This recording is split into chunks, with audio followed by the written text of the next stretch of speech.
And just one more time, it's Cavanagh, right? That's Jessica right. Cavanagh. Yes. Okay, that's right.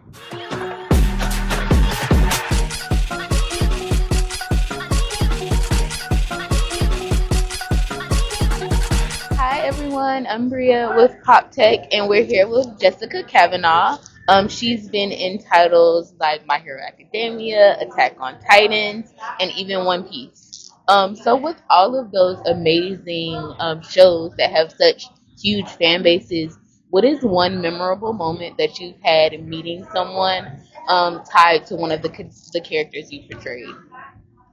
Meeting someone tied to one of the characters I Yes, portrayed? like a fan reaction. What's your most Oh, memorable fan oh reaction? gosh. My most memorable fan interaction was a little girl who had lost her mom over Christmas, and she was obsessed with My Hero Academia.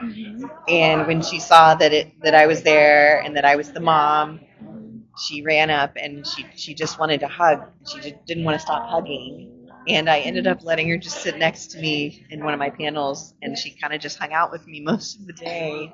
And at first I didn't know what had gone on with her. I didn't know her story, but one of her friends about halfway through the day was like, she lost her mom. And I don't know, that really made me realize how important what we do can be for some people in certain points of their lives, you know. And I've done the same thing where I've turned to art in moments of pain and have found comfort. And so it was just such a remarkable moment to be able to just be a presence for her and to hug her all day, you know. And that's kind of what started my whole free mom hugs thing that I say on my table. That anyone who comes to see me can have a free mom hug. You know, COVID be damned. But Yeah, no, literally. I feel like also kind of with COVID, we kind of lost that personal human interaction and that touch, and I feel like it's so important. And I agree with you. It's easy to kind of lose track of reality when you have everything going on. yeah. So my next question is: I've heard that you're a theater nerd. How do you tie your passion for theater into voice acting? Oh man. Well, I mean, everything that I learned as a stage actor has prepared me for doing this work, you know, because if you step into a booth and you haven't acted in any other capacity before, I can imagine it's very overwhelming because it's acting on demand.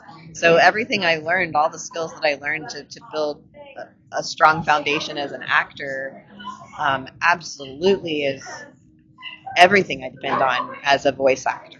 And then add to that, you know, the different things that we have to be more aware of when we're using only our voices. But to me, it's just totally tied together. And I don't know who I would be without one to support the other. I love that. Yeah. So even talking about you being a theater nerd, you've done theater, you've done writing, you've done voice acting, so you've done a little bit of it all. What are your favorite things about them coming together, and then what are some things that you like individually about each area that you work in? Oh, that's an interesting question. So with the writing, it was so gratifying to write a script and to hear actors say the words that you've written and to hear them really digging in and really committing and just making them their own, and it makes it feel like it's not mine anymore, it's all of ours, it's theirs. And that, to me, that's what is magic about art, is when it, you know, when you write a song and it leaves your body and suddenly someone hears it in the radio and it's their song now, you know. That to me is kind of the magic of all of those different aspects. But I love the writing for that. For that, I love hearing other actors say words that I've written. It's just something so cool.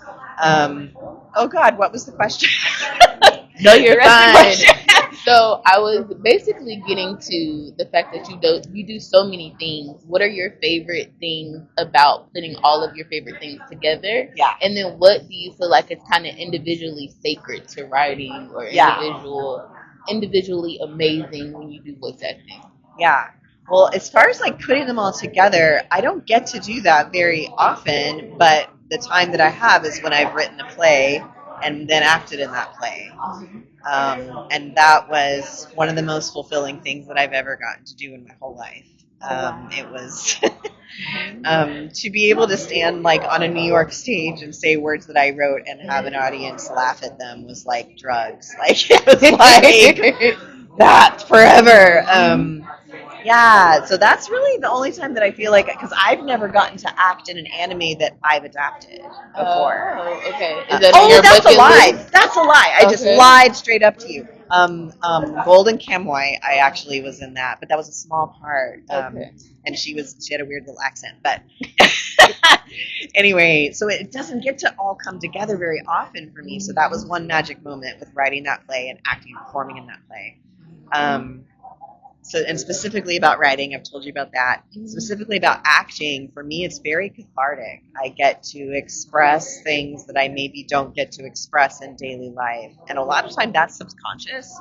Like I won't realize that I'm kind of working through something until I leave the booth, and I'm like, that felt good, you know. So yeah, to me, acting, I don't think of it as therapy. I don't know if that's very healthy, but you know what I mean. It does serve as a kind of catharsis for me. Let's see, acting, writing. What were the other things Voice that I do? acting. Voice acting. Well, it's the same thing. Okay. You know, voice acting and acting on the stage. It's all that to me is quite a catharsis. It's yeah, just getting to express in ways that I wouldn't as my own self. Yeah. And then my next question is, do you have any advice for anyone trying to enter into the industry, start voice acting, acting, even theater? Do you have any advice for them? Yes. And in fact, I would highly recommend theater before you try voice acting. And that might sound crazy, like those are two totally different things. However, if you don't have a foundation as an actor, it is terrifying to be thrown in a booth and be given a script and be like, go. So that training is kind of invaluable, I feel like. You have to go do that. And theater is just such a fun and free way to figure out who you are as an actor. And so if you want to start getting into theater, I would just go to find your local community theaters. Or find your local community college that get often community colleges will put on productions that they are open to be you can audition if you're in the community. Oh, wow. Yeah. And I did a lot of that in Dallas when I first started. Okay. Yeah, and that's kind of how I found my community. I did free theater first and just did it wherever I could and got a lot of experience and got my feet under me and felt more confident. And then I started auditioning for paying gigs and did a lot of professional theater. And that's when I found this avenue, voice acting. And by that time, I was ready. I was ready to be thrown in a booth, and I was confident as an actor and could do it. So that was my path. Okay. Yeah. And then my last question is, do you have anything you want to promote or any new projects you want to tell us about or can tell us about? Well, the main new thing that I'm super excited about is that I have been giving private acting lessons, since turning to teaching a few years ago. And I didn't know if I'd like teaching, and it ends up I freaking love it. And I just find so much joy in watching someone experience acting.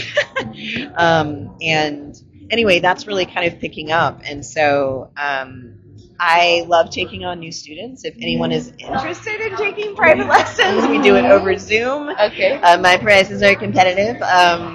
But yeah, that's kind of the thing I'm promoting right now is that I'm loving to give private lessons for actors. And that means for theater actors, for voice actors, anyone, because acting is the foundation. So. Well, thank you so much. Do you want to drop your socials or let people know where they can follow you? Yeah, so you can find me on TikTok, Jessica Cavanagh. I think it's just Jessica Cavanagh. And then same on Instagram, Jessica Cavanagh. Just find me. Well, thank you so much for doing this interview with me. And this is Jessica Cavanagh, and this is Bria from Pop Tech signing off.